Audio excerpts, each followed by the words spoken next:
ఎటువంటి కంటి సమస్యకైనా 100% ఆయుర్వేద పరిష్కారం సంజీవన్ నేత్రాలయ.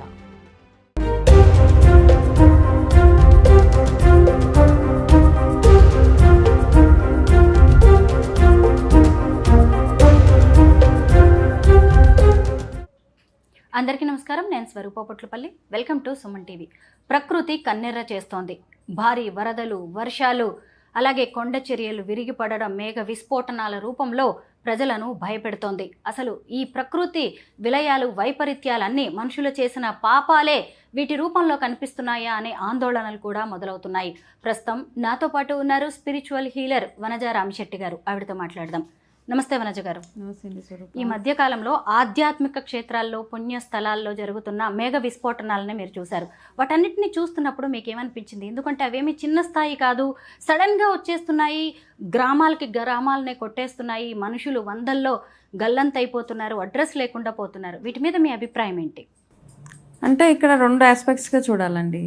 ఒకటి అంటే గవర్నమెంట్ ఏదైతే సరైన యాక్షన్స్ తీసుకోలేదో, అంటే ఇలాంటి న్యాచురల్ కెలామిటీస్, డిజాస్టర్స్ వచ్చినప్పుడు తగిన జాగ్రత్తలు తీసుకునే విధంగా ట్రైనింగ్ కానీ అక్కడున్న సెటప్ కానీ అవి లేవు. First and foremost thing. ఇప్పుడు నార్మల్గా మనకి ఇప్పుడు వచ్చే వర్షాలకు కూడా చూస్తే ఎక్కడ పడితే అక్కడ వాటర్ లాగ్స్ అవన్నీ అయిపోతుంటే ఫస్ట్ మనం బ్లేమ్ టు ద గవర్నమెంట్. చాలా ప్లేసెస్లో అలాగే ఉంటుంది అనమాట.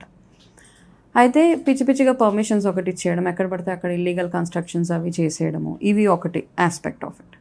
సరే, ఇవన్నీ మనం నార్మల్గా చూసుకుంటే, స్పిరిచువల్ ఆస్పెక్ట్లో చూసుకుంటే కనుక ఇప్పుడు చాలామంది మాట్లాడుతున్నారు. బికాస్ మన కుంభమేళ అయినప్పుడు జరిగిన ఇల్లీగల్ యాక్టివిటీస్ ఏవైతే ఉన్నాయో రకరకాలుగా, ఒక 1 hour హోటల్ రూమ్లో ఉండాలి, జస్ట్ కేదార్నాథ్ అక్కడ వచ్చి స్నానం, ఇక్కడ కుంభమేళాలో స్నానం చేసుకొని వెళ్ళడానికి 20,000, 30,000, అక్కడ దానికి ఒక లిమిట్ లేదు కదా. అదంతా ఇల్లీగల్ ఎర్నింగ్సే కదా. ఒక చిన్న వాటర్ బాటిల్ కొనుక్కోవాలి అంటే వందల స్పెండ్ చేయాల్సిన, అంటే ఇది ఒక ఆపర్చునిటీగా చూసేసారు అందరూ. ఇంకా అవకాశం అనమాట. అంటే జనాల దగ్గర నుంచి డబ్బులు లూటీ చేయడానికి ఏ లెవెల్ అయినా కానీ. ఇప్పుడు చాలామంది అంటారు మేము సంపాదించుకోవాలి కదా అని. కాకపోతే రైట్ఫుల్గా సంపాదించుకోవాలి ఎవరైనా కానీ, ఏ డబ్బులైనా కానీ. డబ్బులు సంపాదించుకోవాలి అనుకోవడంలో తప్పు లేదు, కానీ ఎంతవరకు అవసరం. ఇప్పుడు చాలా ఇప్పుడు కుంభమేళాకి వెళ్ళారంటే ద రిచెస్ట్ పర్సన్ ఆల్సో ఎంతో కొంత డిస్కంఫర్ట్కి లోనయ్యారు. అక్కడ ఆ జనాల మధ్యలో వెళ్ళాలి, ఆ డిస్కంఫర్ట్ వెళ్ళాలి.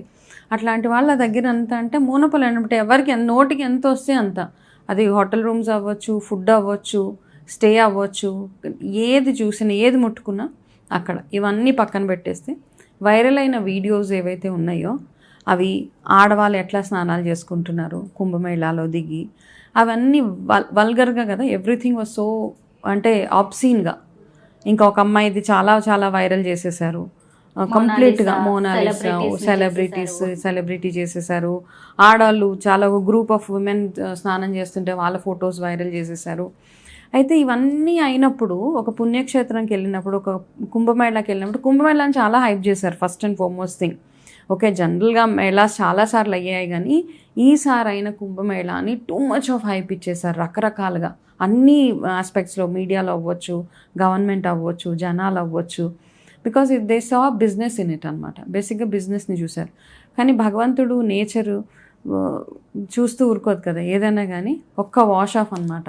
మనం ఎంతైతే సంపాదించుకున్నామో అదంతా ఇలాంటి అక్కడ హోటల్స్ అవ్వచ్చు. ఇప్పుడు చూస్తే ఈ క్లౌడ్ బర్స్ట్ ఏదైతే అయిందో, ఇక్కడ గుడులు తప్పించి, టెంపుల్స్ తప్పించి మిగతావన్నీ ఇల్లీగల్గా ఏవైతే కన్స్ట్రక్షన్స్ చేశారో, ఇల్లీగల్గా ఏవైతే షాప్స్ అవి పెట్టారో అన్నీ కొట్టుకుపోయినాయి ఇక్కడ.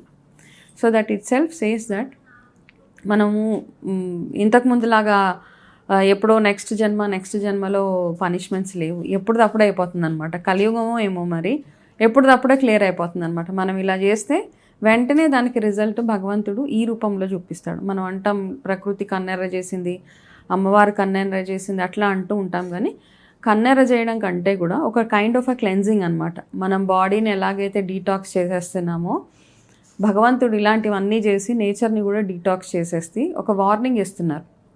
దాని నుంచి మనం తెలుసుకోవాలి.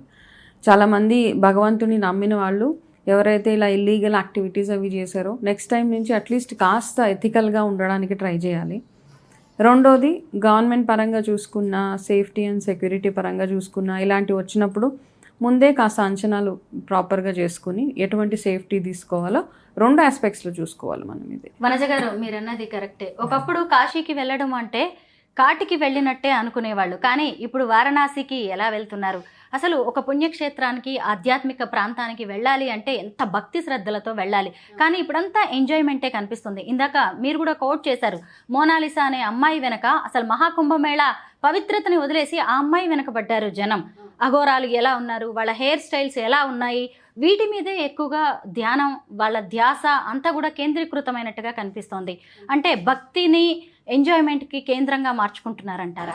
అంటే ఇప్పుడు ఈ మధ్య కాలంలో అయ్యే ప్రతి ఒక్క ఏదైతే ఉన్నాయో, కుంభమేళాలు అవ్వచ్చు, మన పుష్కరాలు అవ్వచ్చు, ఏదైనా కానీ ఒక స్టేటస్ సింబల్ అనమాట. ఒకప్పుడు ఏంటంటే ఇట్లాంటి కుంభమేళాకి వెళ్ళినా, ఒకసారి కాశీ వెళ్ళినా, ఇంకా నేను వెళ్తే చాలు, అక్కడి నుంచి వెనక్కి వచ్చినా రాకపోయినా నేను భగవంతుడిలో ఐక్యం అయిపోతామని ఒక థాట్ ప్రాసెస్ ఉండేది అప్పుడు.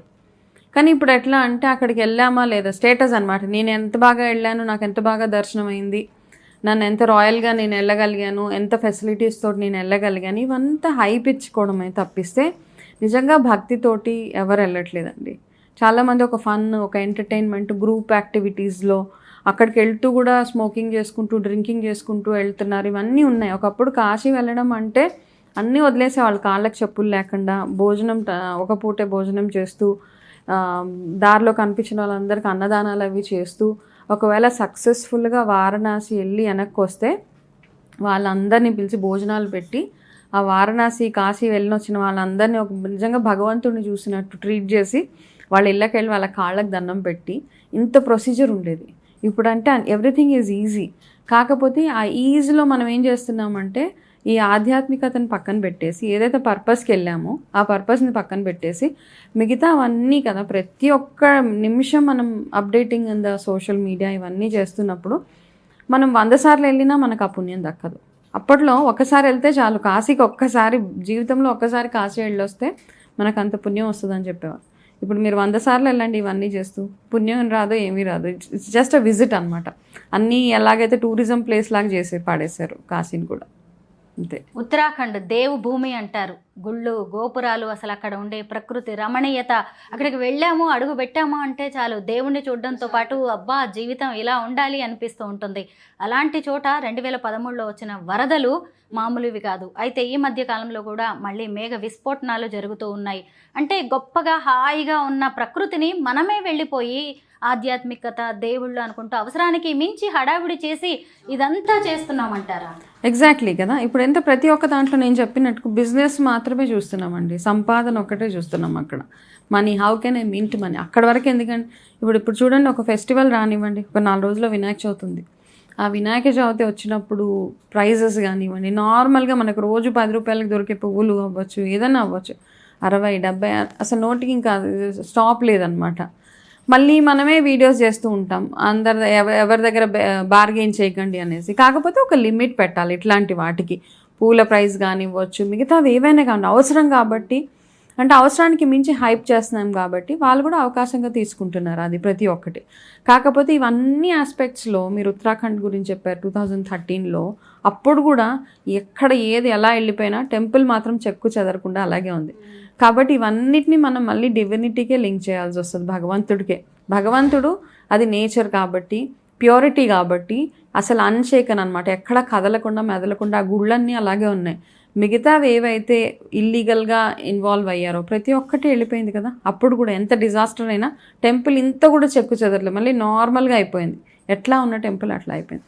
కాబట్టి కొంచెం ఒక పాప భీతి, ఎథికల్గా ఉండడము, ఎవరి దగ్గర ఎంత ఛార్జ్ చేయాలో అవన్నీ చేయడం అన్నది ఐ థింక్ గవర్నమెంట్ ఇట్లాంటి యాక్టివిటీస్ అయినప్పుడు, ఇట్లాంటి మేళాస్ అవి అయినప్పుడు ఒక స్ట్రిక్ట్ రూల్స్ అండ్ రెగ్యులేషన్స్ పెట్టాలి. వాళ్ళు కూడా అందరూ అందులో ఇన్వాల్వ్ అయిపోతే, ప్రొటెక్ట్ చేసే వాళ్ళే ఇన్వాల్వ్ అయిపోతే మనం ఏం చేయలేము. ఇంకా ప్రకృతి విపత్తులు, ప్రళయాలు వస్తున్నాయంటే వాతావరణ పరిస్థితులే కారణమని మనం సైంటిఫికల్గా ఆలోచించాల్సిన అవసరం లేదు. ఆధ్యాత్మికంగా మనం చేస్తున్న తప్పులేంటో కూడా మనం చూసుకోవాల్సిన అవసరం ఉంది. అయితే మనం చేసిన కర్మలు ఇంకెప్పుడో నెక్స్ట్ తరానికి అవి వస్తాయి అని అనుకోవడానికి లేదు. మనం ఈ తరంలోవి ఇప్పటికే అనుభవించాల్సి వస్తుందని వనజ రామశెట్టి గారి వంటి నిపుణులు చెబుతూ ఉన్నారు. థ్యాంక్ యూ సో మచ్ అండి.